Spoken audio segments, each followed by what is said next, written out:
como proposta de reflexão para este domingo, para a nossa semana também, nós temos Mateus capítulo 13, um discurso de Jesus, onde ele conta a parábola do joio e do trigo. É mais uma parábola sobre o reino de Deus. Em primeiro lugar, nós temos que entender o seguinte, que Jesus, ele não veio pregar uma igreja, ele não veio pregar uma religião, ele não veio pregar uma instituição, um grupo de pessoas. Ele veio pregar o reino de Deus. E o reino de Deus é uma realidade que está no pós-morte, mas é uma realidade que deve já acontecer no aqui e agora. Já deve acontecer no nosso mundo. O reino de Deus é a grande utopia que nos leva a transcender e tornar esse mundo um mundo melhor. Um mundo em sintonia perfeita com esse ser que é vida e que é amor, que nós chamamos de Deus. Esse é o reino de Deus. O reino de Deus, ele deve acontecer aqui. É por isso que quando Pilatos conversa com Jesus, Jesus fala assim, o meu reino não é deste mundo. Por quê? Porque aquele mundo de poder, aquele mundo de opressão, aquele mundo de império romano, aquele mundo de tramas e dramas, aquele mundo não é o mundo que Jesus veio pregar. Aquele mundo não é o reino de Deus. O reino de Deus é um reino de amor, é um reino de harmonia, é um reino onde o poder não existe, o poder de exercer coerção sobre as pessoas. É um reino de liberdade, é um reino de amor, é um reino de harmonia e de sintonia com Deus. Só que é um reino que tem a ver com o tempo.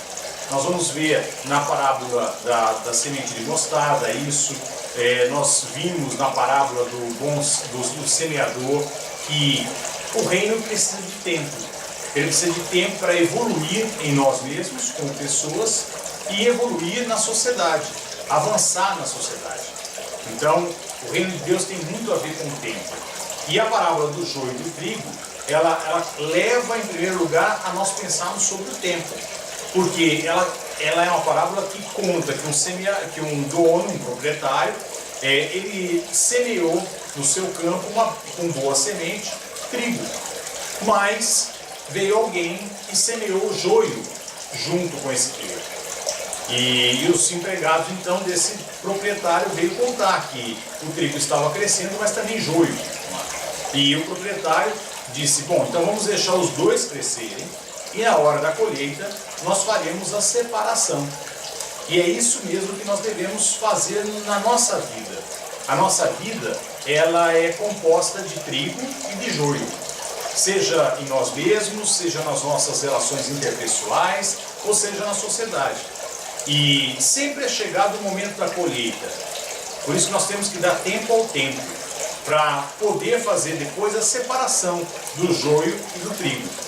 Então eu tenho naturalmente em mim mesmo joio e trigo.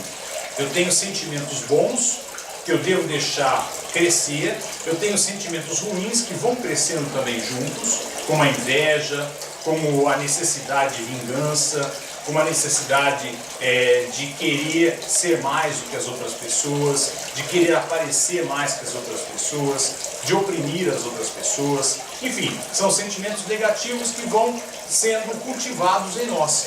Mas sempre há o momento da colheita, ou seja, sempre há o momento de eu colher o trigo, ou seja, colher o amor que eu desenvolvi, colher os sentimentos bons que eu tenho e fazer com que ele se torne pão, se torne alimento.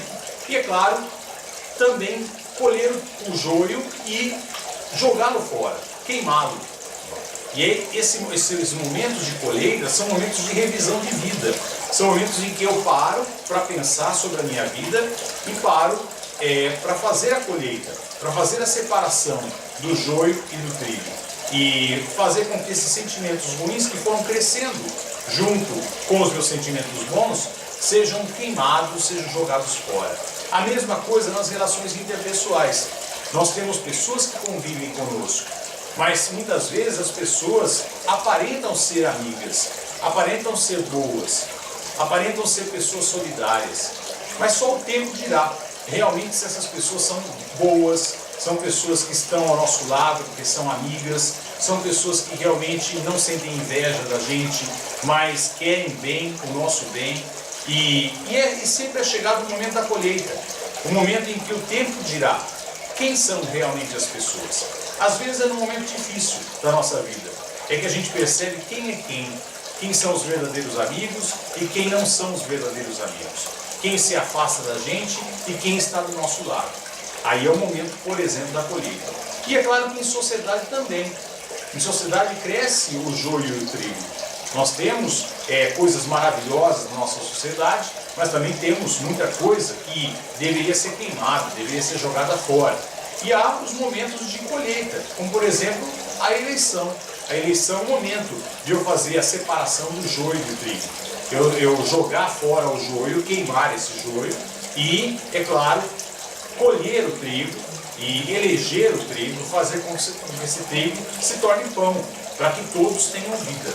Então o cristão é aquele que sempre está atento no crescimento da vida e no desenvolvimento da vida, para que ele, no momento certo, faça a separação do joio e do trigo. E essa separação é necessária. Muitas vezes as pessoas, por dó, não querem fazer essa separação. Muitas vezes eu percebo que alguém me faz mal, mas eu tenho pena, eu tenho dó. E aí eu não quero fazer a separação. Eu não quero um distanciamento. Eu não quero um conflito. Mas é necessário. Para o crescimento do reino de Deus, é necessário que o conflito aconteça, é necessário que a separação aconteça, é necessário que o joio seja separado do trigo. Para quê? Para que o próprio joio se queime e, quem sabe, aí cresça também um fruto bom, o trigo, que faz o pão e que dá a vida, ou seja, faz com que a vida se desenvolva. Então pare sempre para pensar em você mesmo, até que ponto você tem cultivado o joio em você, os sentimentos ruins, ou você tem cultivado os sentimentos bons, que é o trigo, que nos dá alimento. E até que ponto também você tem relações com as pessoas, e essas relações, você está sendo um trigo para essas pessoas, ou você está sendo um joio. E quais pessoas também estão sendo uma pedra no seu sapato, estão sendo um atraso para a sua vida, e estão sendo joio no seu campo, não é? E faça a separação dessas pessoas, faça a queima, ou entre em conflito com essas pessoas para que esse joio não atrapalhe o desenvolvimento da sua vida. E vamos pensar na sociedade, o que tem que ser jogado fora, o que tem que ser realmente eliminado da nossa sociedade, para que o trigo realmente exista e possa ser colhido e possa virar alimento para todos. Esse é o reino de Deus. Um reino onde o trigo vence. O trigo ele é colhido, ele se transforma em pão e todos possam comer e todos possam viver em abundância.